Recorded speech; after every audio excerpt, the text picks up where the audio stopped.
నమస్తే అండి, welcome to వాసి చైతన్యం. ఈ రోజు అన్నమయ్య జిల్లా రాయచోటికి రావడం జరిగింది. సూపర్ మార్కెట్ కోసం కింద కన్స్ట్రక్షన్ చేసుకున్నారు, వెనకాల ఉండడానికి కూడా ఏర్పాటు చేసుకున్నారు. నేనేం అడ్వైజ్ చేయడం జరిగిందంటే మొత్తం ఒక ఫ్లోర్ అంతా వీళ్ళకు వ్యాపారానికి వాడండి, మీరు ఫస్ట్ ఫ్లోర్ ఉండండి అని చెప్పిన. వ్యాపారం నివాసం ఒకే చోట ఉన్నప్పుడు ఒక హాఫ్ కాపురము ఒక హాఫ్ వ్యాపారం ఉన్నప్పుడు అది అనుకూల ఫలితం ఉండట్లేదు. ఏ వ్యాపారస్తుడైనా సరే నా వీడియో చూసేవాళ్ళు ఒక ఫ్లోర్ మొత్తం వ్యాపారానికి ఉపయోగించుకోండి. చాలా కుటుంబాలు ఏంటంటే సగం వెనకాల కాపురం పెట్టి ముందుకు వ్యాపారం పెడతా ఉంటారు, దానివల్ల లాభం జరగట్లేదు. స్థలం లేకపోతే పూజ గది కిచెన్లో పెట్టినట్లయితే ఖచ్చితంగా డోర్ క్లోజ్ అయ్యే విధంగా ఏర్పాటు చేసుకోవాలి, లేదంటే అది కూడా మనకు నెగిటివ్ ఎనర్జీ ఇస్తుంది.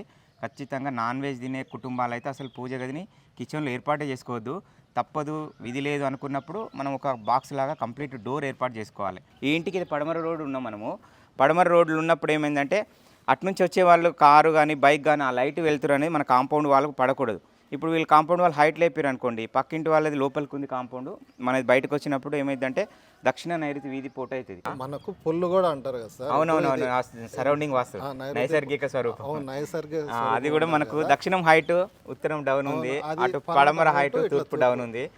నైసర్గిక స్వరూపం మీద కూడా ఫోకస్ చేశారు. చూసారా మన వీడియోలు చూసి ఎంత అవేర్నెస్ వచ్చిందో.